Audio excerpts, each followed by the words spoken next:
Hello, Miami. This is 305 Sports Now, your home podcast and channel for all things Miami sports related. I am Will, and just like I promised you, I'm giving you an episode today in which I discuss Miami's class rankings. Now, the Miami Hurricanes did finish 7th across most composites, whether it's On3, whether it's 247, or even Rivals, in reference to their recruiting class. I will make some arguments in particular at the fact that I'm not a big fan of how the star system primarily works. So this is a criticism of the star system because it is a very flawed system. I do believe, and I might sound like I'm contradicting myself, but I do believe that stacking top 5 classes will eventually make you a better program, i.e. examples like Alabama, Ohio State, Georgia, which are constantly in the college football playoff picture and have won national championships or competed for national championships because of the fact they always bring in these dynamic recruiting classes. Of course, doesn't always pan out, but you have to coach him up.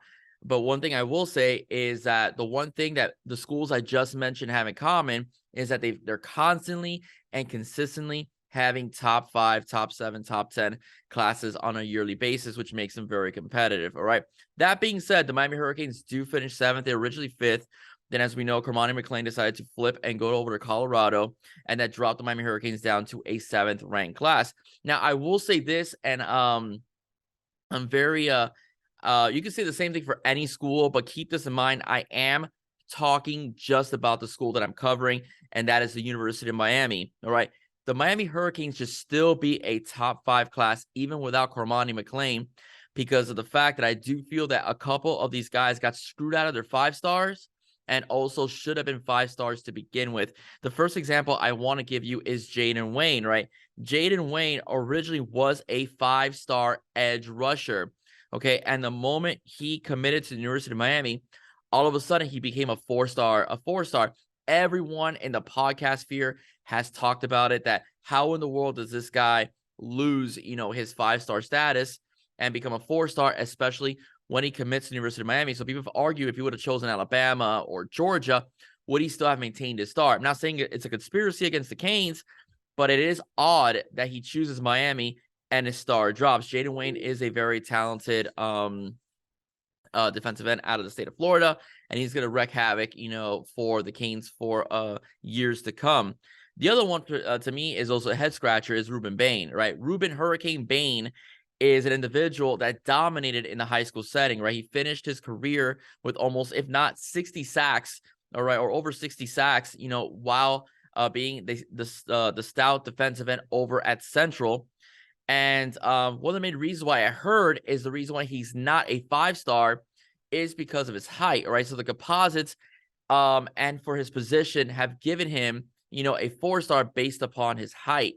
All right, because he's 6'2" and not 6'4". I think that's ridiculous because he could easily grow a couple more inches, in college and be 6'4". But you can't argue with the competition that he's had in high school. He's not just basically, sacking quarterbacks out of Carl Park Senior High School, or Southwest. Okay, no, he's sacking guys from Northwestern. He was sacking guys from Columbus, right? He was sacking guys, from IMG, right, as well. He's sacking guys, from American Heritage. All of these are elite programs, very competitive programs.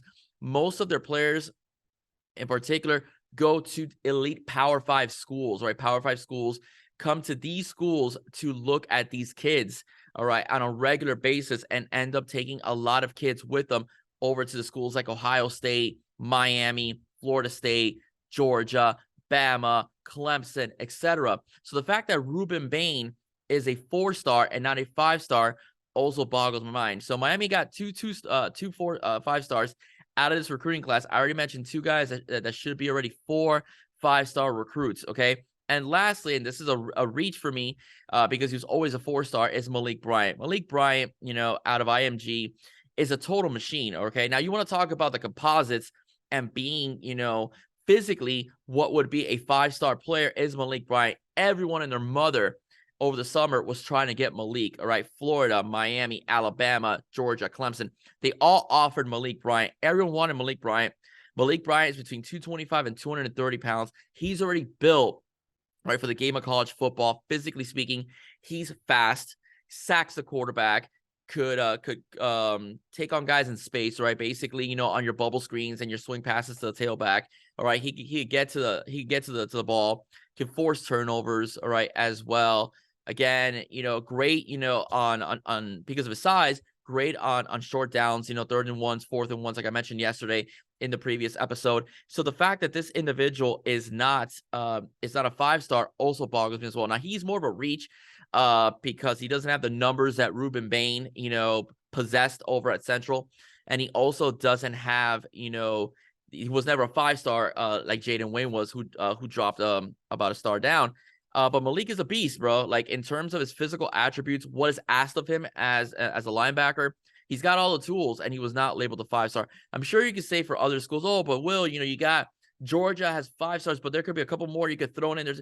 That's fine, okay. But what I'm trying to say is that I'm speaking on behalf of the University of Miami, the school I cover, all right, here on this podcast, and I just think that Malik Bryant should have been given some better composites for being a 5-star recruit, right? Especially if you talk about the physical intangibles he has, the tackling ability, the tackling in space, the getting to the quarterback, the taking on the tailbacks, for his forcing of turnovers and stuff like that in high school, the program he played for, the competition he faced on a regular basis. These are all intangibles that could have made him a 5-star. I counted 3 guys that could have been 5-star recruits and given Miami a 5-star rating for these guys and give them a top 5 class. Nonetheless, Miami is still in good position.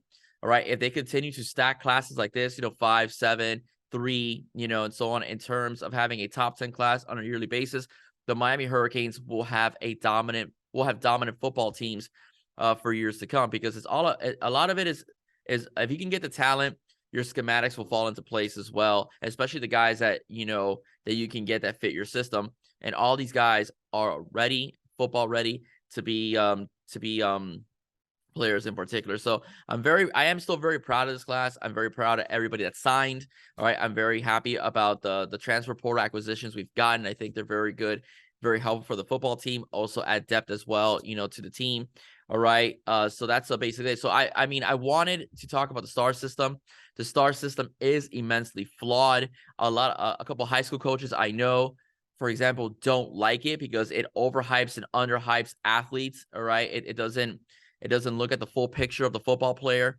But the bottom line is what we have. So I'm just going to give my criticism of it, because I do think that we had a couple guys that should have been 5 stars, and our class should have been higher than it was ranked. Okay, from 7 at least to 5 or 4. Okay. All right, ladies and gentlemen, that's it for me. Quick, straight to the point. If you like what you heard, please don't forget to like, share, and subscribe to 305 Sports Now. Once again, I am Will. Stay safe. God bless. See you soon. Go Canes. Take care.